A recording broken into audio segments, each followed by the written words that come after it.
ano ba yon, yung, I think exam yun ng physiology, no? Kaya na-display ang lecture ng back. Actually, the back actually is included in the lecture of the upper extremities, no? This will be the last topic that should be included kapag diniscuss ang upper limb because the muscles of the back is correlated, no, with your upper extremities, no, the axioappendicular muscles, okay, the posterior axioappendicular muscles of the upper extremity, no. Okay, so I will discuss it and I'll make it very simple, no, para medyo makapag-grasp na tayo kasi medyo umaano na rin yung mata ko sa harap ng computer. Okay, so let me share my PPT. Yung ibang muscles were already discussed.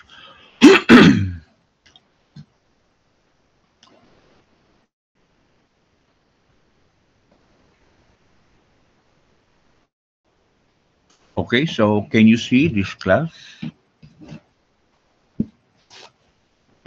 Yes, Doc. Ito na yung, I think, the shortest how, kasi ano eh, sa ibang school kasi, kapag diniscuss ko ang back, this is equivalent to 2 sessions, no? 2 sessions of 4 hours per session. Kasi kung susundin ko yung, if I'm going to follow my original PowerPoint, the anatomy of the back will be around more than 177 PowerPoints, no?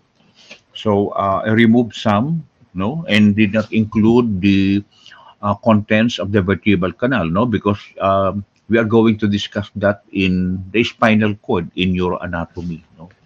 So we are just going to discuss the spinal cord when we discuss the spinal cord. Okay, so our subject matter is the anatomy of the back, and then we will just be discussing about the different muscle layer of the back, and then of course the vertebral column. What are some very important joints? How are you going to differentiate typical from atypical vertebra? Okay, so those are some of our um, objective for this afternoon. Okay, so if you have time, please watch this video so that I will have some um, at least guidelines, okay, regarding the superficial muscles of the back, okay, and then the deep muscles of the back plus the vertebra, okay, the vertebra, okay, how many segments of the vertebra do you have? Okay, so I showed you this picture for you to understand on how are you going to dissect the back. Kunyari, nasa cadaver kayo, no? So, ang gagawin natin, in the lab, no, in the lab when we have our face-to-face class, no, kasi meron tayong isang cadaver na bagong dating daw, according to the technician, it was delivered already. So you need to take note on how, after the identification of the bony parts, no, the vertebral column in the pelvis in the lower extremities, then we can proceed dissecting the back, no. Unahin natin si back and then pababa. So from the back, dissect natin, and then we identify the different muscles of the back, okay? And then how are you going to start dissecting? So remember that yung nandun na cadaver is a new cadaver. So ibig sabihin, hindi pa siya dissected. So how are you going to start with the dissection? Kasi ang topic natin ay back at saka lower extremity. So you are going to look for your C7. Okay? To look for your C7. And then from there, you are going to put incision. Okay? Like when you are going to remove the skin, okay, skin of the anterior chest, okay, you are going to look for your acromion, no? The highest level that you have in your shoulder, your acromion. And then from there, okay, so alam niyo naman na kung paano mag-i-extend ng mag-i-extend ng dissection, okay, mag-i-extend ng dissection kapag ang dinadissect niyo is upper extremity, di ba? So kung naka-anatomical position, dapat yung incision, no? So pagdating dito, yung incision must be on the middle, okay, on the middle of the arm, okay?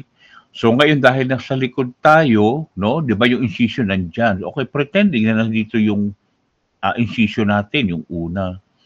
'Di ba? We have dissected here, no? Kumbaga, we will concentrate dissecting the back na lang kasi mayroon na dissect naman natin yung upper extremities. Okay.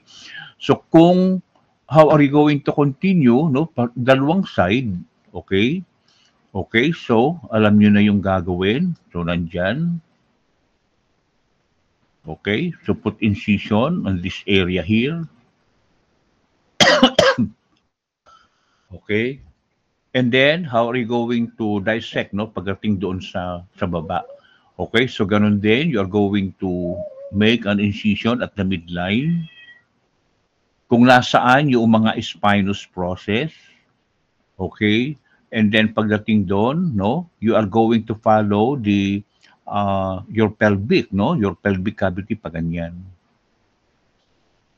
Okay, o pwedeng medyo mababa ng konti. Okay, so yan, you are going to remove the skin, no? So, para marami, mabilis ang pag-dissect, magtulong-tulong kayo mag-dissect. So, you can put another incision here. Of course, the incision must be completely done. Mid-axillary. No, nasa mid-axillary dapat yan. Okay, dahil hindi nyo naman na kailangan identify pang axilla kasi na-identify na natin sa upper limb.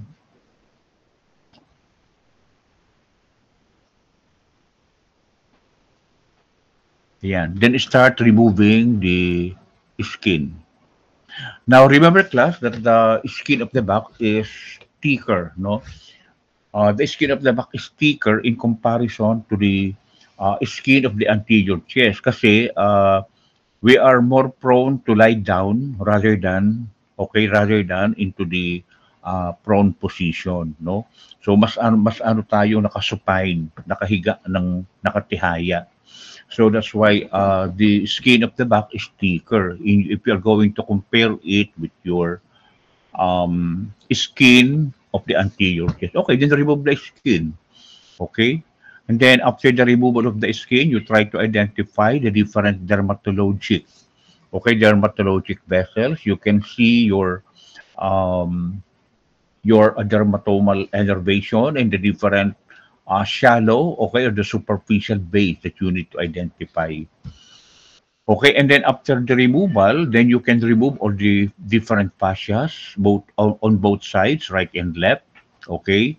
And then try to identify the different muscles, okay? The different muscles of the back, okay, that we are going to discuss this afternoon. Okay, so how are you going to deal with the boundaries that will tell you that you are dealing with the back? Okay, so what will be your superficial landmark? So that is your external protuberance, no? So the you know already the external protuberance is the most prominent portion that you find at the back of your head, no? The lower part of your head. Yang may ito yung may round structure here. Okay, and then you will see that it is extending, going to the other side, okay, which are your nuchal lines, no? So you have two nuchal lines, the superior and the inferior nuchal. And then you are going to put incision, sabi ko nga, no, yung boundary mo, it is spine of the scapula. Okay, so you have your highest point on the upper portion or superior portion of your shoulder, and that is your acromion process. Okay? And then, of course, from there, you go to the vertebral spine. Okay? And then, of course, the highest point of your pelvic bone, which is the iliac crest, and then, of course, the sacrum. So, yung pag-incision class ng skin, pwedeng i-extend, no? You can extend up to the point of your sacrum or to the coccyx. Okay, yung aking picture kanina kasi parang huminto ako dito sa lugar na ito, no? But for you to be able, no? Usually ganito lang yun eh. Ginaganon lang yan eh. Okay, kasi the other parts here are parts of the buttocks already. Okay, so kung pre-dissected, so mas madali. You can see immediately like these structures here. Okay, so from there, you can identify superficially the different muscles. Okay, now if you're going to look at the picture, you take note of your thoracolumbar fascia. Yan yung thoracolumbar fascia, no? So all of these are your thoracolumbar fascia. Yan, yung puting yan. Okay, so that is your thoracolumbar fascia. Okay, so it is consisting of a cervical and the lumbar part. Okay, and take note of the different attachment. What muscles will be attaching to your um, thoracolumbar fascia. And then take note of the nerve supply of the back. So there are 31 pairs of the spinal nerves arising from the posterior rami, okay, of the spinal nerve that will be supplying the skin and the muscles of the back. Now, remember that of these 31 pairs, so pag sinabing 31 pairs, ibig sabihin 31 on the other side and 31 on the left side. So ito yung mga nerves na ito, class, no? If you can see all these individual nerves, no? So yan yung 31 pairs hanggang dito sa baba. So that is your 31 pairs. But remember that although I mentioned that they are supplying, okay, dermatomal innervation to the skin and muscles of the back. So there are parts of your 31 pairs that is exempted and do not give any innervation to the skin of the back. So this exemption is your C1, C1, C6, C7, C8, L4, and L5. Okay, so they do not innervate, okay, the skin and muscles of the back. So looking at the muscles of the back, so you will have three layers. Okay, so what are the three layers of the muscles of the back?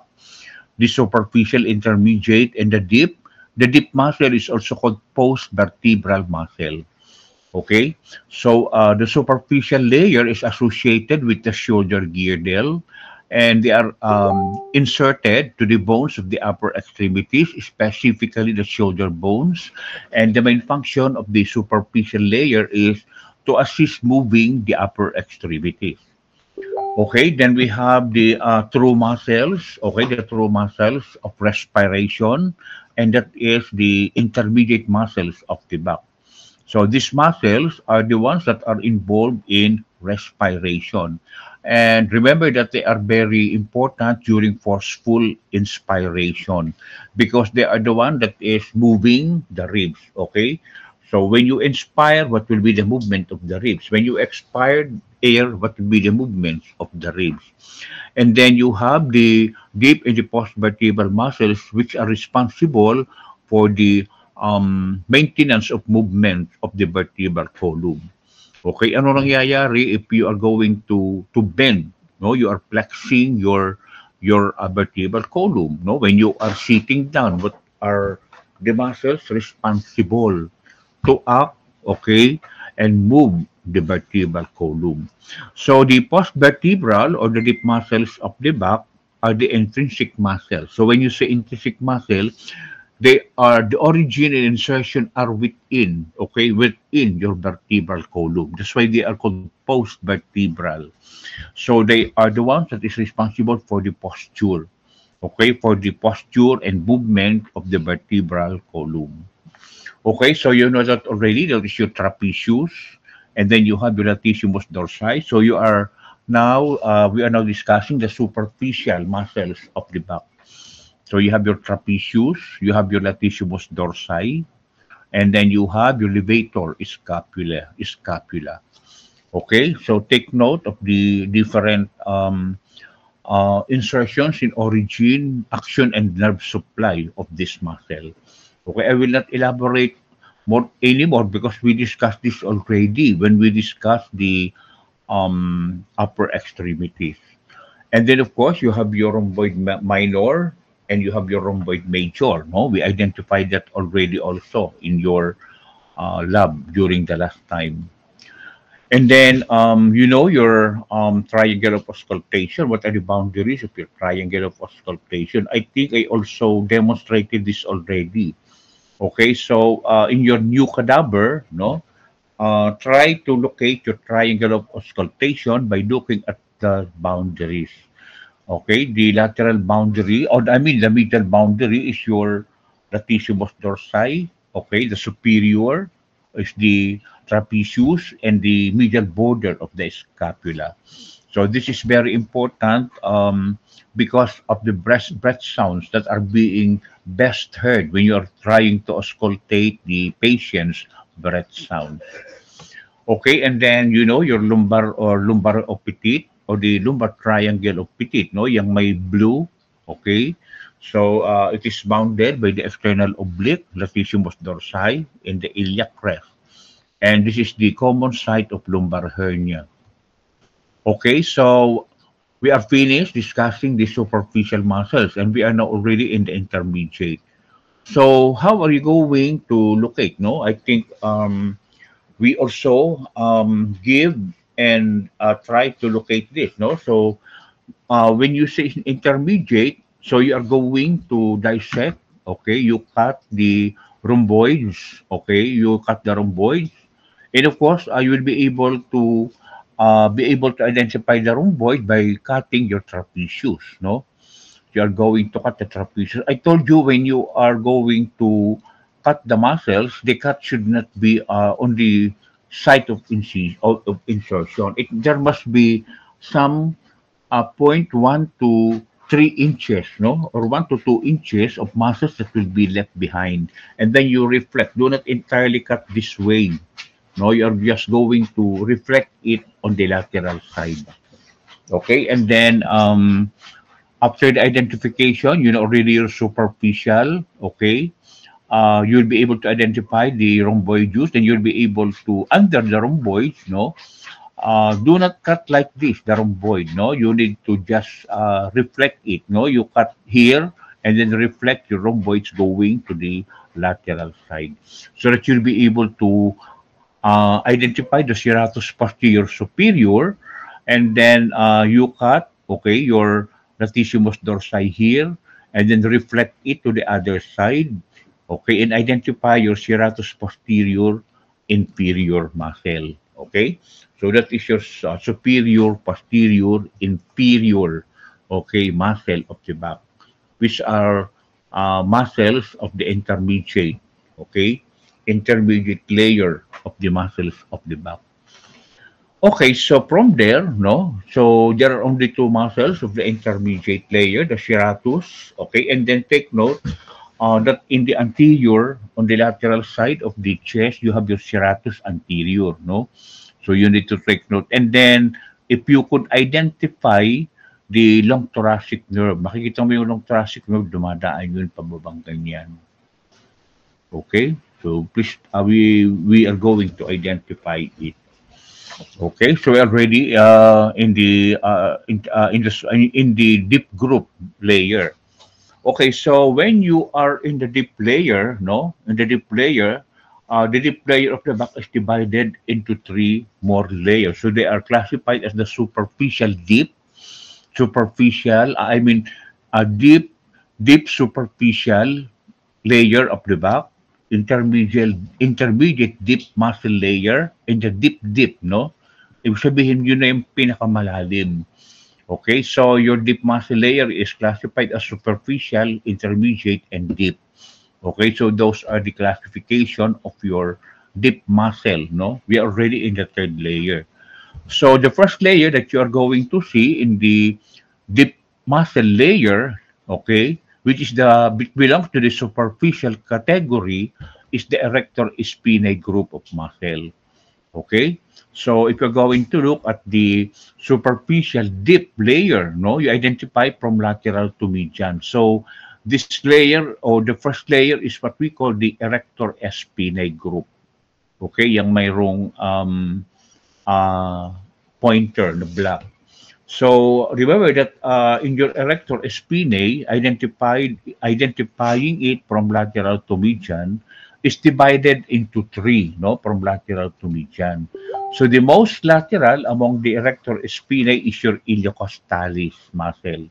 Okay, yung may black pointer. So your iliocostalis is divided as iliocostalis lumborum, and then you have your iliocostalis thoracis, you have your iliocostalis cervicis, and then you have your these three parts of your iliocostalis should be identified, class. So kunyari during the practical exam dito ako naglagay ng pin, no, do not just put iliocostalis muscle. You should identify it iliocostalis lumborum. Kapag nandito thoracis, and then kapag nandun cervicis, iliocostalis cervicis.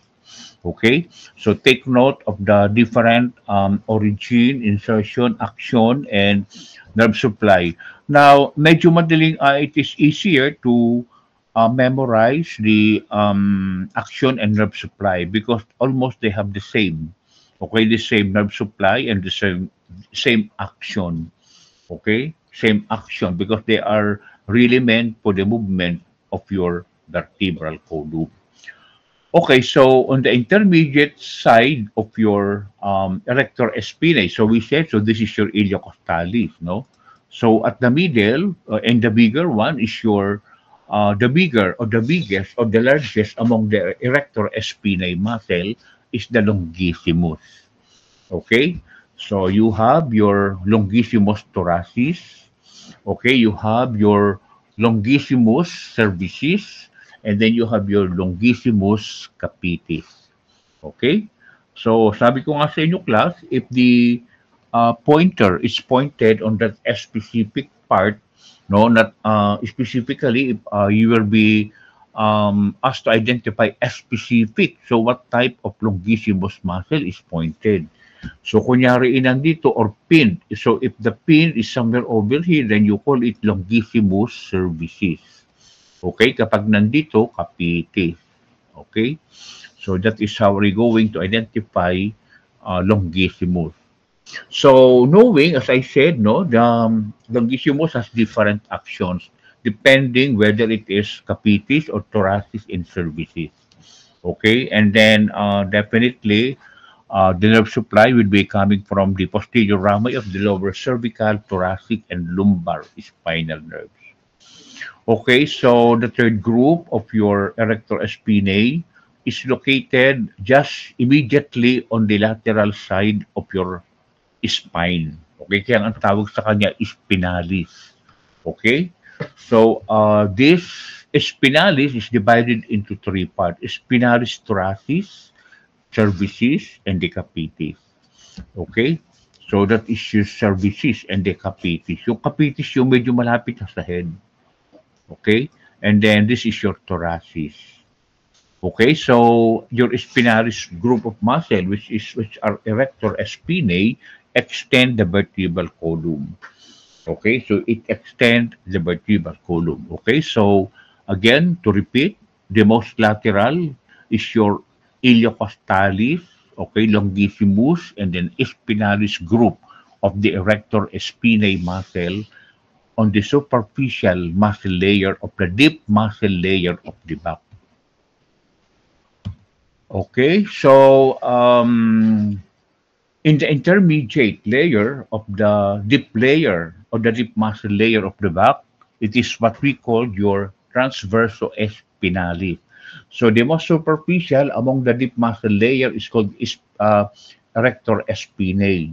Okay, so yun yung superficial. And then intermediate layer, okay, of the deep muscle layer is the transverso spinalis. Okay, so you have your semi-spinalis group, okay, on the intermediate layer. So you have your semi-spinalis capitis, cervicis, and the semi-spinalis thoracis. Okay, so hoping that you'll be able to identify, okay, and dissect this different muscle layer, intermediate muscle layer, or the transverse spinalis layer of your deep muscle layer of the back. Okay, so so after your semi-spinalis, okay, the second layer of your or the second part of your intermediate layer is the multifidus. Okay, so this is your multifidus muscle, no? I mean, yeah, multifidus muscle, which is responsible to rotate vertebra, no? Is slightly opposite, going to the opposite side. Okay, so that is your multifidus. Okay, and then the third part is the rotatores, no? So there are three rotatores, rotatores thoracis. Okay, so this is thoracic cervicis, yung nasa taas. And then you have your thoracis, okay, rotatores thoracis, and your thoracis or rotatory thoracis lumborum. So if you're going to count, most of these rotatores, okay, whether it is rotatoris thoracis, rotatoris cervicis, or rotatoris lumborum, there are 11 pair of them. Okay, so there are 11 pairs of your um, thoracic rotatoris muscle, okay, which are found attached to your transverse, okay, transverse processes of one vertebra to the lamina of the vertebra above, immediately above. Okay, can you see that, class? No, yung muscle na yan, o yan. So this is your rotatory. So it will be originating from the transverse process, no? So titingnan natin yung transverse process ng vertebra, and then you will see it uh, inserted, no, to the lamina, okay, of the vertebra above them. Okay, so that is your origin and insertion of your rotatore. So it is called rotatores because when you are rotating your vertebra, no, when you are rotating your vertebra, so that is the main function of your rotatores muscle.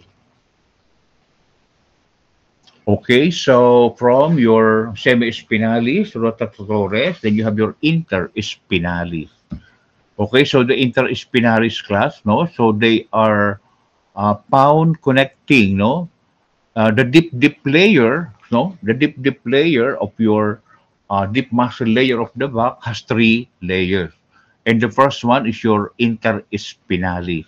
So it is called interspinalis because they are muscles that is found in between of your spines, whether it is cervical spine, thoracic spine, and the lumbar spine. Okay, so you could find your interspinalis among, okay, the spines of the vertebra. Okay, so that is your interspinalis. And then you have your intertransversary. So pagka sinabi namang intertransversary, you can find it connecting the transverse process of one, okay, above, and the one to the lower. Okay, so that is your intertransversary. Okay, so those are the two muscle layer of the deep, okay, deep layer of your muscles of the back. Okay, anyway, naka-enumerate naman class, no? So it's easy to identify at saka mayroong pointer. Okay, so we're already in the suboccipitalis. Okay, suboccipital region. So you need to dissect this part of the cadaver, no? So extendin nyo yung cadaver ninyo after this area. So ganyan ang pagtanggal ng scalp, no? Along this is your external occipital, okay? And then you draw a line along the superior nuchal, okay, nuchal line. Okay, and then remove the fats, and then you will be able to see the rectus capitis posterior major. Okay, yan yung may dalawang part. Okay, rectus capitis posterior major. Okay, then that is your rectus capitis posterior minor, yung nasa may bandang loob. And then you have the oblique. Okay, the oblique capitis inferior. And then the fourth one is your oblique superior. Okay, so when you identify the different muscles, then you will see your already your suboccipital triangle. Okay, can you see that? So that is your suboccipital triangle. Okay. Yan. So what are the boundaries of your superior, or I mean your suboccipital triangle? So you have your boundary, which is the rectus. Ayan, rectus, capitis, posterior major. This is the obliquus capitis superior. And then you have the obliquus capitis inferior muscle. And this is your suboccipital triangle. Okay? Now, you can identify also the different muscles layer along this area. Okay? So, please take note. So, you have your longissimus capitis here, no? So, this is your semi-spinalis. Okay? So, please try to look at this picture so that you'll be able to identify this when you go to the lab, okay, during our face-to-face. Okay, so boundaries above and medially. Okay, rectus, capitis posterior major, above and laterally, obliquus, capitis posterior, superior, and then below and laterally, obliquus capitis inferior. So in between is your suboccipital triangle. So on the floor of the suboccipital triangle, you will find the posterior atlanto-occipital membrane. Okay, and then you have the posterior arch of the atlas. And then what are the very important contents of your suboccipital triangle? So you will see your vertebral artery, okay, entering the entering the suboccipital triangle, and then you have also your suboccipital nerve, okay, suboccipital nerve and the vertebral artery. So that is the content, no, of your suboccipital triangle. Remember class that at this point from the suboccipital triangle, saan pupunta ang vertebral artery? The vertebral artery will enter the foramen magnum. Okay? So when it passes through your suboccipital triangle, okay, the vertebral artery will enter the foramen magnum, okay, and reach the inferior surface of the brain. Okay, so that it contributes to the formation of uh, your two vertebral artery will unite and form your basilar artery. Okay, and then that is how your circle of Willis, okay, will be formed. Okay, remember that the vertebral artery class is the origin of the blood supply of the posterior circulation of the brain. Okay, so that is your vertebral artery. Okay, so that is the what gives blood to the posterior surface of the brain. Okay, so do you have any question, class, about the muscles of the back before we go to the vertebral column? Hmm? So I think that is the shortest way, no? Yung kasing isa kong lecture, kasi ang sabi ko sa inyo, marami pa siyang in between. But I try to to make the lecture simpler. Okay, so we are already in the vertebral column. So you are looking at the three faces of your vertebral column here. Okay, so you have the anterior surface, and then this the lateral and the posterior surface. So the smooth surface of your vertebra is the anterior surface, no? And then the curvature is seen on the lateral view. Okay, you are looking at the left lateral view of the vertebral column. Okay, and then you have the posterior view, no? The posterior view is the view where you could find the spines of the vertebra. And then take note of the different segments of your vertebral column. The cervical segment, there are 7, okay, cervical vertebra. And then you have your thoracic vertebra. How many thoracic vertebra do we have? We have 12, okay, vertebra. And then you have 5 lumbar vertebra, 5 sacral, and 4 coccyx. Okay? So how many is the total number of your vertebral column.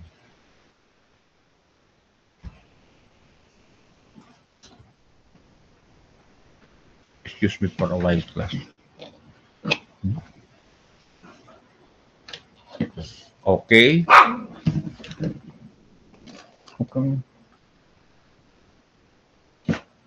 Okay, so this is just a picture to show you the different appearance of your vertebral segment.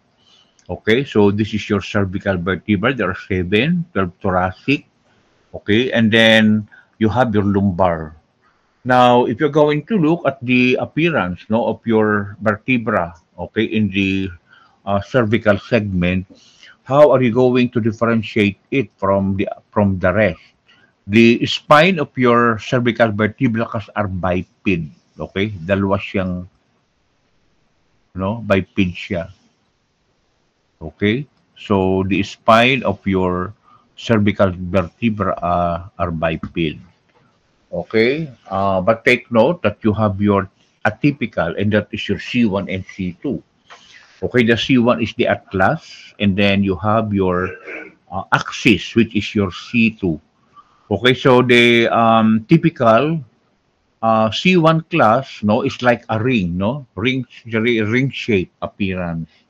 Okay, and then the axis, which is your C2, has a dens. Okay, a dens. Okay, so that is how are you going to look at your axis or your C2. And then another atypical vertebra is your C7.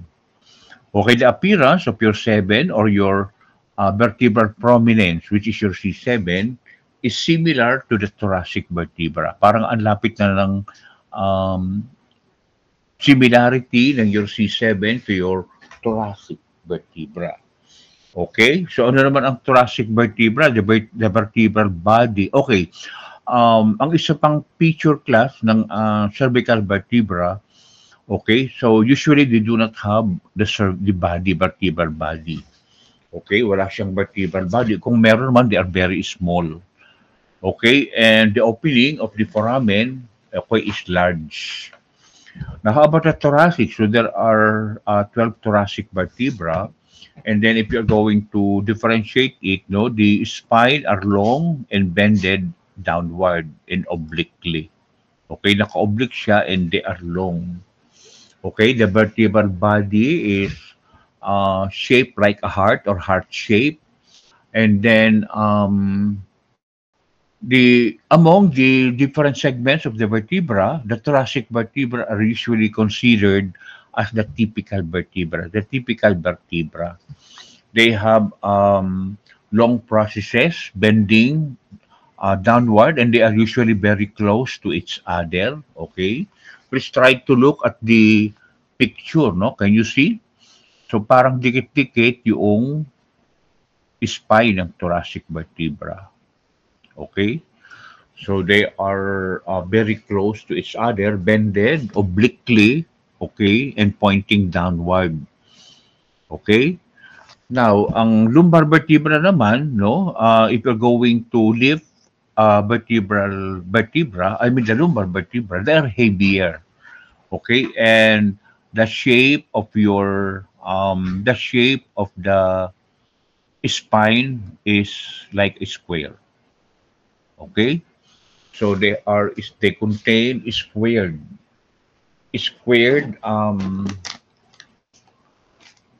lumbar spine. Okay, class. Dali lang, class, ha?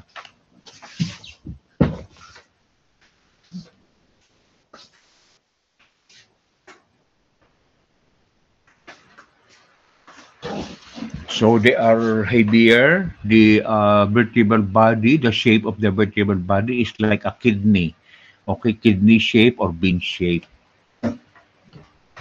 Okay, so yun naman yung sacrum. The sacrum consists of 5 segments of your vertebra. Okay, and this is how we're going to look at your sacrum. Okay, so it is a curve going to the back. Okay, and the dorsal surface is the smooth one, and the posterior view of the Sacrum is the rough one, where you have your sacral spine. Yan yung sacral spine. Okay? And then you have your coccyx consisting of the four segments of your vertebral bone. Remember that these bones are fused, no? They fuse together. Okay? And then if you're going to look at the sacrum, no, there is a space between your, okay, that give you an incomplete or opening in your sacral pipe. Okay? Because there is an incomplete fusion, no? Nagkameron ng sacral hiatus. The space is called sacral hiatus because there is an incomplete fusion during the process of development. So the sacral hiatus is the main site to inject anesthesia to those mothers who does not want to experience the pain of labor. So they want to make their labor and delivery painless. Okay, so anong gagawin ngayon ng anesthesiologist? Mag-i-inject siya ng anesthetist dito sa sacral hiatus. Okay, and the rest is your coccyx. Okay, so in between your vertebra, okay, so in between your vertebra is the intervertebral disc. Okay, so the length of the intervertebral disc, if you're going to put them together, okay, pag pinagsama-sama mo yung lahat ng intervertebral disc, you put them all together, then the length is 1/4 of the length of the entire vertebral column, or 25%, okay, of the length, okay, of your vertebral column. So this is very important because their intervertebral discs provide attachment between vertebral bodies and also serve as shock absorbers. Okay, serve as shock absorbers. Okay, to your vertebral body. Okay, so this is to differentiate the different vertebrae. So you're looking at the vertebral body, and this is your thoracic vertebra. So, how are you going to take a look of a typical, okay, typical thoracic vertebra, okay, or a thoracic or typical vertebra? So you will see that there are seven processes, okay? There are seven processes, seven. So there are seven processes of your spines, okay, in typical vertebra. So you have your number one is spinous, okay. So this is the spinous process, and then you have two transverse, okay, four articular processes. Yan, yung attachment ng ribs. Okay, so there are four of them. One, two, three, four. Okay, so there are four articular process. Okay, for you to call typical vertebra. Okay, aside from the presence of the lamina, okay, so this is the lamina class. Ano yung aking, so this is the lamina, okay, pedicle, and of course the transverse process. Okay, so kapag nakita mo yan, and then you have seven process plus the presence of vertebral arcs, you know, the vertebral arc plus the transverse process and the pedicle, okay, then you have typical vertebra. So ano ba ang composition ng vertebral arch? It consists of a lamina in the pedicle. Okay, so that is your vertebral arch. Ayan, so ito class yung typical vertebra, pair of pedicles, pair of lamina. Okay, so meron siyang intervertebral foramen. Okay, yan ang pedicle. So this is your lamina. Okay, and then of course you have the superficial notch or the superior notch of one vertebra. Okay, so these are the notches class, no? One, two, three, and four.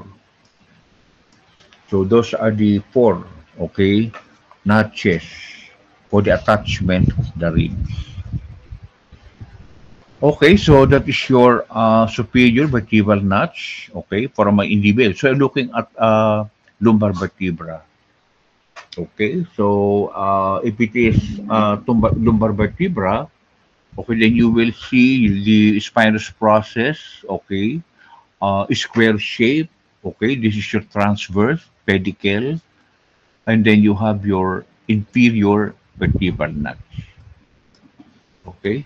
So it is very important because of the formation of your, can you see this? Intervertebral foramen. Ayan. Okay, so that is your intervertebral foramen.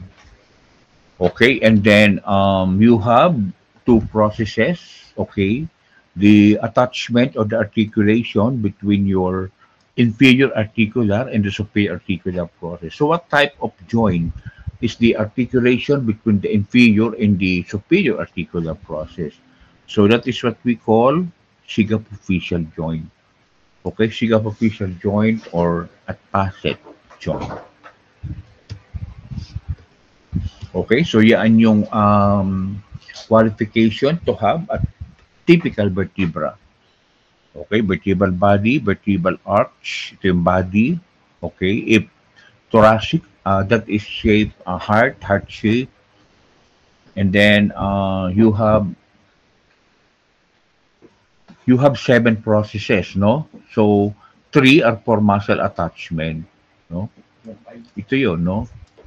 The spinous and your transverse process, no, for the attachment of your intertransversalis and your interspinalis. Okay, and of course you have also for uh, participation, no, for articulation of your ribs. So two on the left and two on the right side. Okay, so these are the parameters for typical vertebra. Okay, so this is just to elaborate more. Okay, okay. So ano yung mga cervical vertebra? The typical cervical vertebra class are C3, C4, C5, and C6. And all the rest, C1, C2 plus C7 are atypical vertebra. Okay, so these are the picture of the different vertebra for you to take note of the. Okay, ito yung sinasabi kong biped, no? Yun, biped. So kaya biped, the spines are biped. And then pagdating ng C7, your vertebra prominence, no? The appearance is like your T1.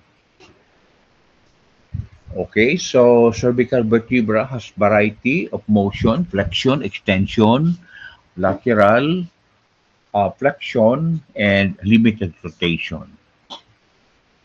Okay, so yan yung vertebra prominence. How is it compared to your C4? Okay, so please take note of your C7. So this is the atlas. It's like a ring shape, consisting of the widest cervical vertebra. Okay, no body, no spine. Okay, so your C1 attaches, no, with the occipital condyles. Okay, so yung occipital condyles class will be attaching to the condyles of your atlas. Okay, to give you the condyloid, okay, the attachment between your C1 and your condyloid process of the um, skull. Okay, so ito yung C2. This is the C2. So the prominent picture is the presence of dens or the pedicle. Okay, so your C2 class is the strongest bone, okay, in the cervical vertebra. And then take note that your dens is also called the odontoid process. Okay, so the biped spinous process is very large, no? So, ang laki ng kanyang spinous na biped. Okay, so this is just to compare the different cervical vertebra. Okay, so this is the picture of the cervical vertebra class. This shadow class, okay, can you see this shadow? In a very nice and symmetrical radiographic film of the neck, no?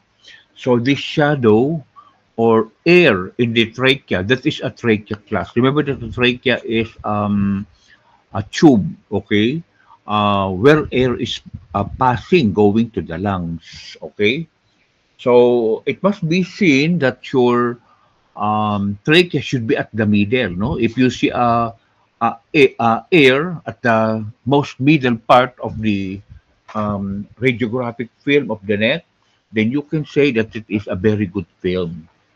Okay, and besides, no, you will see also your spinous processes. Yan, spinous processes yung mga puti-puting yan. Okay? So, dapat yan nasa gitna. Okay? So, that is the AP view, no? AP view of the neck. Yan, anterior-posterior, ayun. Saan siya? Yan, anterior-posterior view of the neck. So, this is the lateral view class. Okay? Let's try to look at the different pictures. So this is your typical thoracic vertebra from T2 to T8. So your T1 plus the T9, 10, and 11, and 12 are atypical vertebra. Okay? So yan yung characteristic. Sabi nga natin, there must be some 7 spines, okay, of your thoracic vertebra.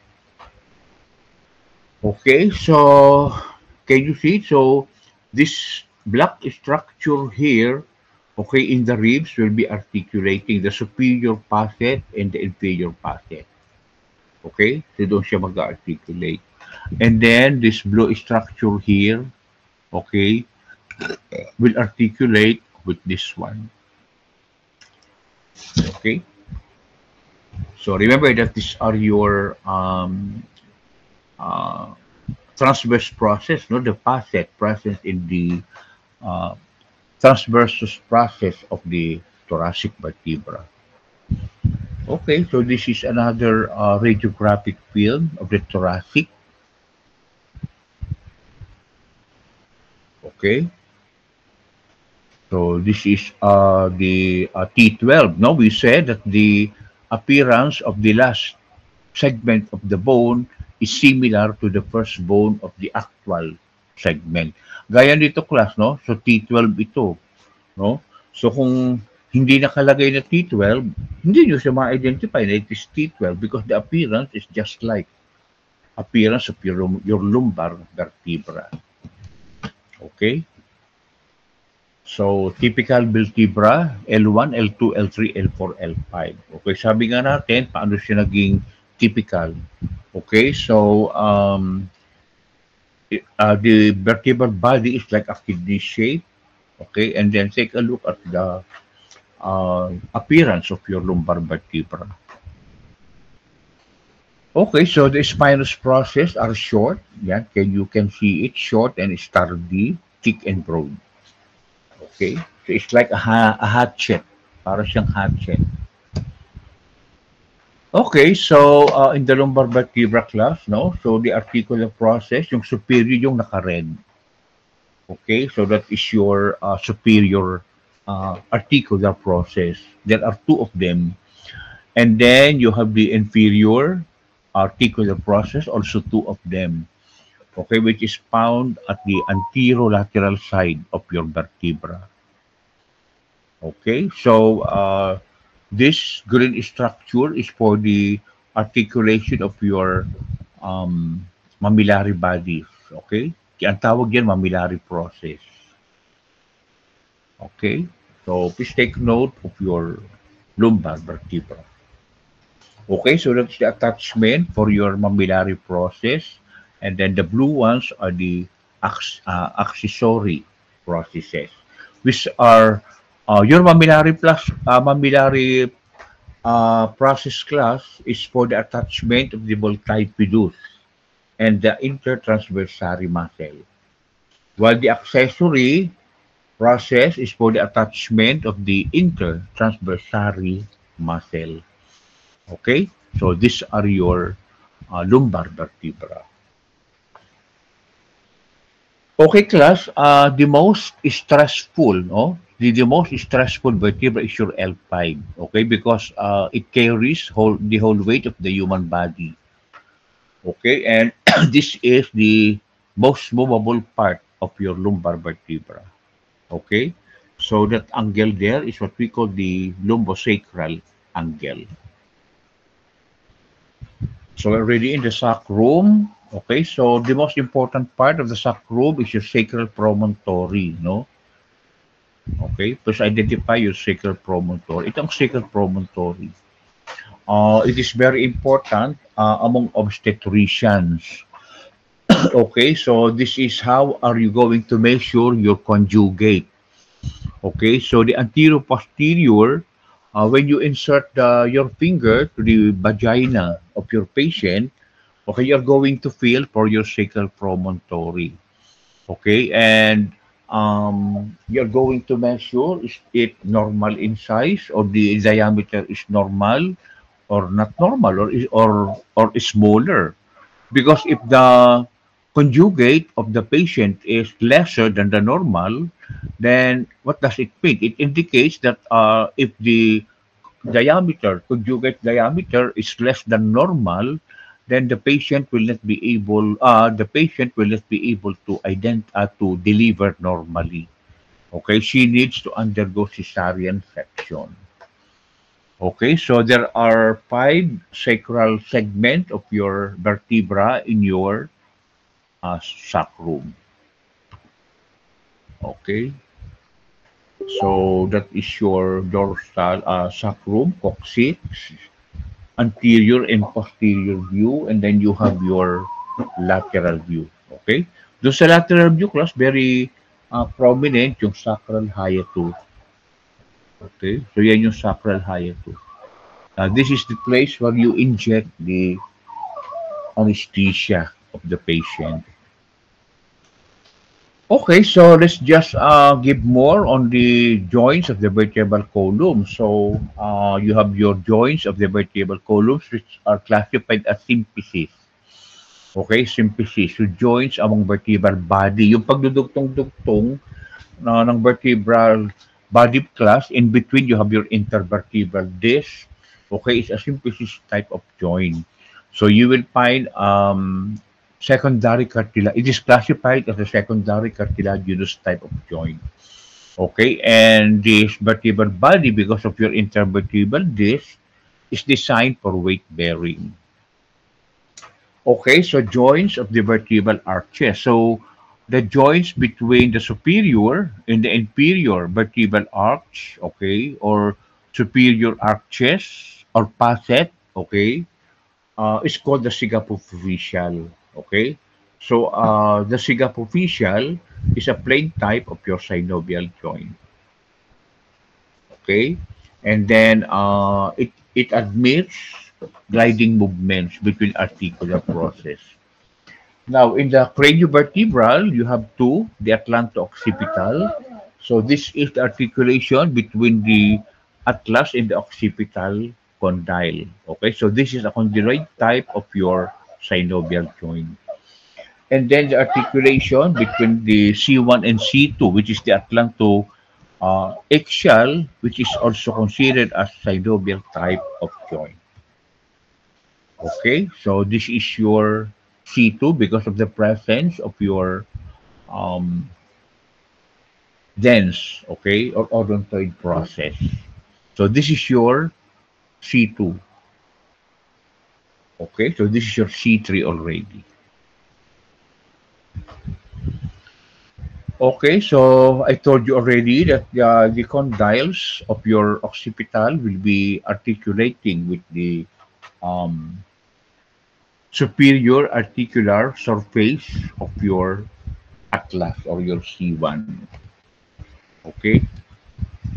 So movement of the atlanto-occipital is flexion, extension, lateral flexion, and rotation. Okay, so please try to identify the different structures. No, I am very fond of your. Okay, so that is your transverse foramen. Okay, so you will find your anterior longitudinal ligament class, no? The anterior longitudinal ligament is passing through the anterior side of the vertebral column. Okay, and then the posterior longitudinal ligament will be passing through the posterior side of your vertebral column. Okay, so please take note. Then be able to identify the different ligaments, okay, in the neck. Okay, so that is your atlantoaxial ligament. Okay, so this is your vertebral artery, from the upper um from the upper six cervical, from the upper six cervical vertebra, okay, of your transverse foramen, your vertebral artery will enter. Yan, no? So, pupunta siya sa vertebral artery and then papasok doon. Okay, so it will go to the suboccipital triangle. Okay, and then pass through your foramen magnum. Okay, so that is your anterior atlanto-occipital membrane. Main function is to prevent excessive movements of your atlanto-occipital joint. Okay, so you have two of these. Okay, the anterior atlanto-occipital. Okay, the other one is the posterior atlanto. Okay, uh, uh, uh, uh, uh, occipital membrane. Okay, so take note of the cross shape. Okay, so all of these points to your membrane of the neck.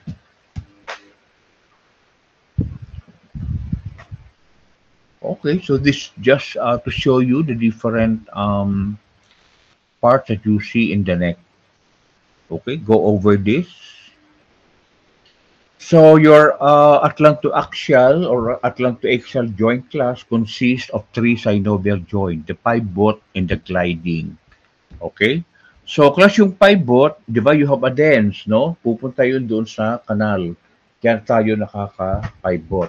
Kaya ang tawag pivot joint. And then the articulation, okay, between your transverse process, okay, is the gliding type of your synovial joint. Okay. So this is just to show you the different ligaments class, no? No. Please try to go over it. Okay. So ito mga sumunod, puro mga identification lang ng mga ligament. But please try to go over it class, no? Okay, so we said meron silang intervertebral ligaments, the anterior longitudinal at saka posterior. Okay, kung titignan mo yung picture class, no? So this is the anterior side and this is the back. Okay, so this is your anterior longitudinal ligament. Okay, and the posterior. Okay, posterior longitudinal ligament. So you have also joints between two vertebral bodies, no? Yan. So between two vertebral bodies.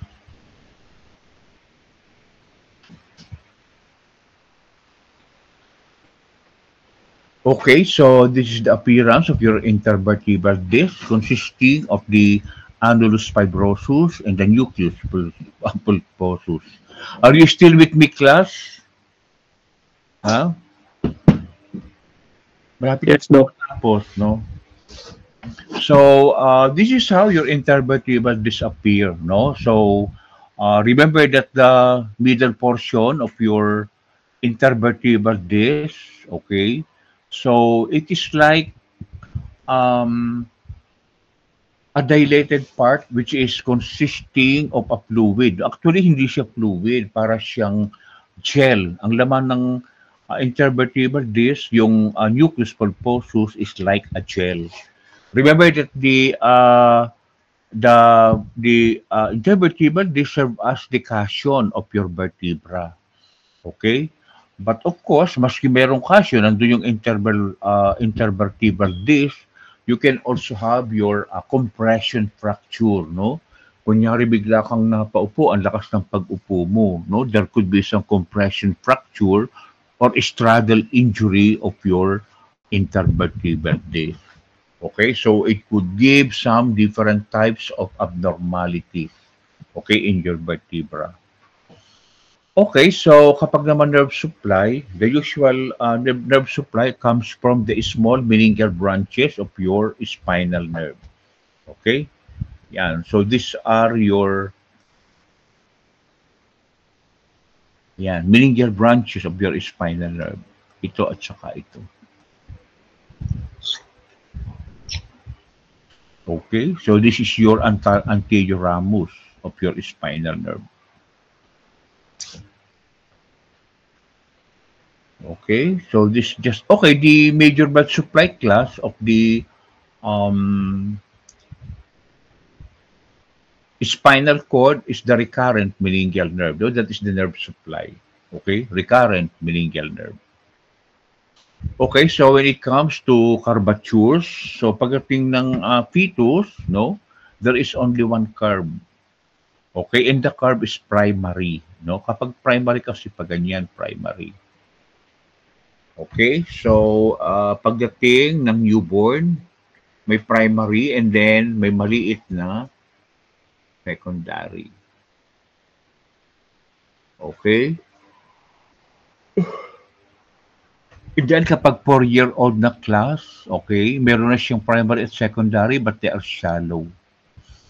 Okay? And then in adult, the primary curvature of the vertebral column is your thoracic and sacral. Okay? Thoracic and sacral. So they are your primary vertebral curve. And then the secondary is the cervical and the lumbar. Okay? Vertebral curve. Ayan. So the cervical is posterior concavity, thoracic posterior convexity, okay, lumbar, okay, posterior concavity, and sacral posterior concavity. Okay, so please take note of the vertebral curvature. Okay, so just to mention some clinical correlates when you say kyphosis, yung parang kuba, hunchback, no? So there is an increased thoracic curvature. Lordosis, okay, very common among pregnant women. So parang physiologic yung pag-curve ng lumbar vertebra. Okay, so you call it lordosis. Okay, scoliosis, lateral deviation of the curvature, and this is due to the congenital hemivertebra. There is a failure in the development of one ossification center that appear in the centrum of the body of the vertebra. Okay, so this is spondylolisthesis. Okay, forward slippage of the lumbar vertebra. Okay, spondylolisthesis. Okay, so you have your fixation or spondylosis. Spondylosis. So when there are fusion of your articular process, okay, specifically yung sigapophyseal joint. Okay, so there are different types of spina bifida, no? So this is usually most commonly found at the lower thoracic, lumbar, and the sacral area. So what would be the main problem or the origin or the main cause? Failure of the mesenchyme to form the vertebral arches. So that is the main problem of the spina bifida. Okay, the mesenchyme failed to form vertebral arches.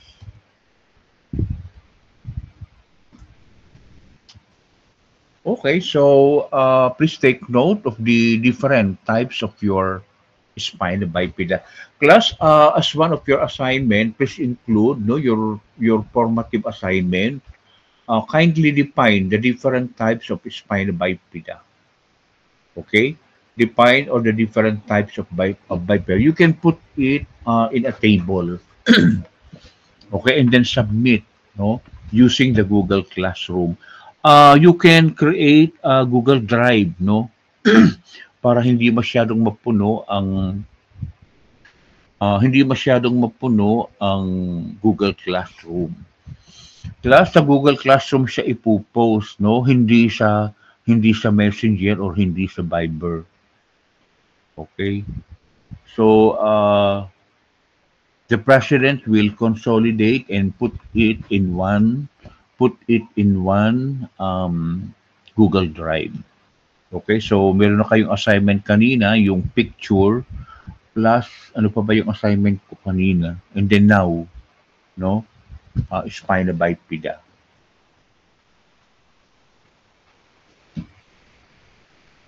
Okay, so ito na yung second to the last slide yata, no? I will not discuss the contents of the vertebral column anymore.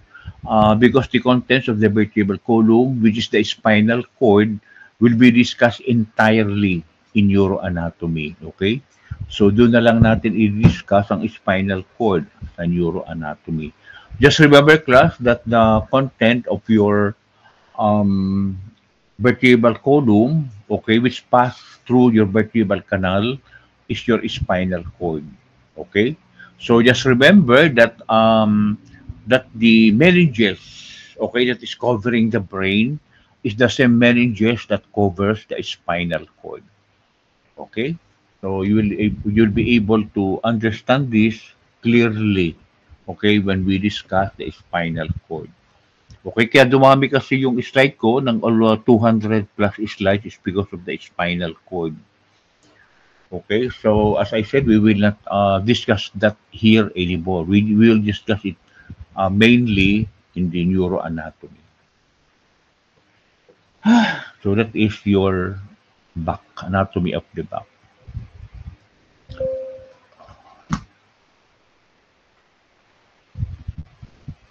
Ay, nako. Grabe, 3 lecture ko, ano? Okay, so do you have any question, class? Huh? I know you are tired also. I'm very tired also. No? Wala eh. Talagang ganon, no? Ayan. So, do you have any concern about the back? Hmm? Gusto niyo pa bang mag-recitation? Oy, Doktora Jackie, how are you? Okay lang po, Doc. Hmm? Meron para tayong additional ano eh. Nag-observe ka din sa radio, Doktora Jackie. Ay, Doc, di po ako nakapasok sa radio. Ako pagod, tatlong topic.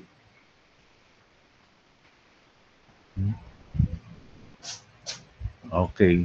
So do you have any question, my dear class, my dear student? O Monique, magaling, sino ba yung, ano daw, saan, ano tawag dito? Ikaw ba yung may sakit? Ha? Siya ba yun? Si Monique? Okay, so ang importante lang naman class sa muscles of the back, you need to take note of the layers, no? So there are 3 layers. Ano yung 3 layers ng muscles of the back? May nakinig? Ha? Kasi 39, dalawa na kami ni Doktora Jackie, so may dalawang absent.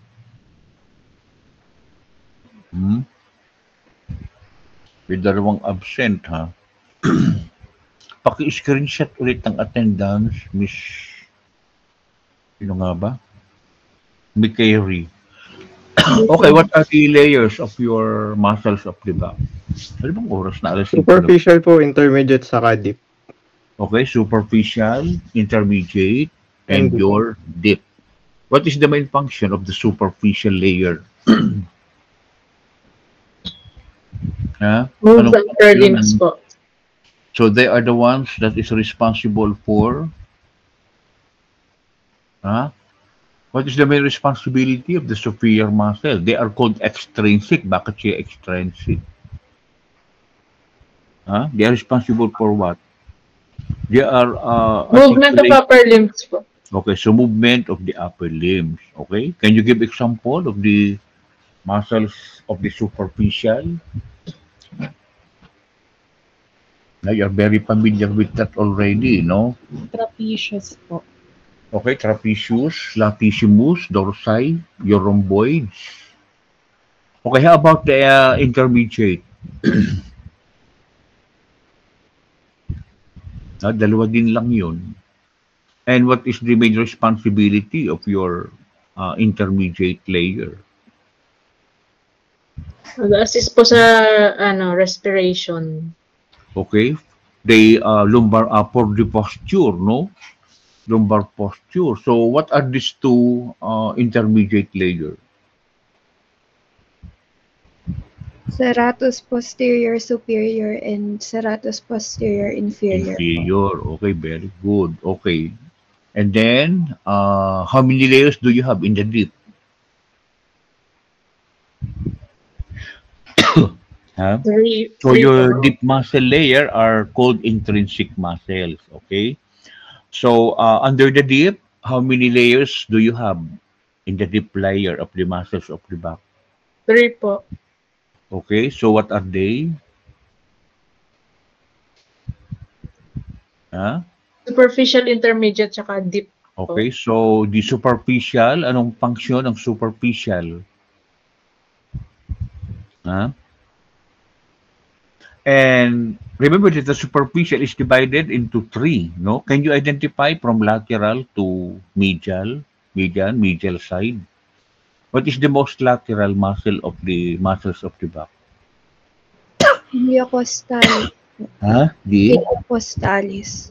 So before we proceed, how do you call that group of muscles of the back, the superficial? They are called Erector spinae. Erector spinae group of muscles. So from lateral side to the median, they are, the lateral is your,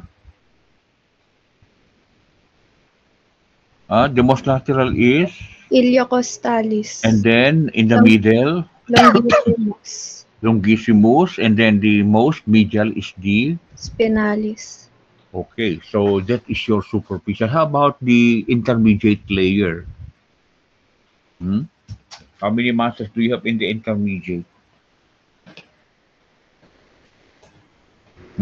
Pudo. The first one is what? Semispinalis capita. Semispinalis. Then after the semispinalis, what do you have? Yung cervicis. Okay, pasensya na. Okay. And then So you have also your, what is the second? cervicis po. And then? Thoracis po. Okay, how about the dip? Ano yung dip? Yung pinaka-dip. You have your, what do you call that muscle connecting both spine of your vertebra? Interspinalis. And then the other one is between transverse. Intertransversal. Okay, so take note of those different muscles of the back. Okay, what is the how many pairs of nerves do you have innervating the back? 31 pairs. So there are 31 pairs. Okay, but not all innervates the back. Remember the exemption that I mentioned a while ago. Okay? So how about the boundaries of your suboccipital triangle? Huh? The supero-medial and supero-lateral and the inferior. Okay, and what are the structures, no, being transmitted in your suboccipital triangle? Hmm? It is very significant class, no? Remember that the origin of your posterior circulation of the brain, okay, is being transmitted in the occipital triangle, no? What is that? Vertebral artery po. Okay, so the vertebral artery class is very important because they are the one of the two major sources of the blood supply to the brain. Okay? Dalawa lang naman kasi class ang major blood supply is going to the brain. The first is the internal carotid and the second is the vertebral artery. Okay, so your internal carotid artery will give rise to anterior cerebral and the middle cerebral that will innervate the anterior circulation of the brain. While your vertebral artery is the origin of the posterior cerebral artery, which gives supply to the posterior circulation of the brain. Okay, and because of the branches given, your circle of Willis will be formed. Okay, so do you have any more question? Please take note of your attendance, ha? Kasi, ayan, bumalik na uli yung isa. Okay, so meron pa rin isa. Okay. Jackie, may question ka? Duty ka ba? Po, Doc. Buti ka pa. Dami mo nang kinikita. Okay, class. Do you have more? No? Do you have more questions before we part? Sige, magpahinga na kayo at magpapahinga din ako, no? Okay. So see you. Ano bang araw ngayon? Wednesday, no? So see you next week.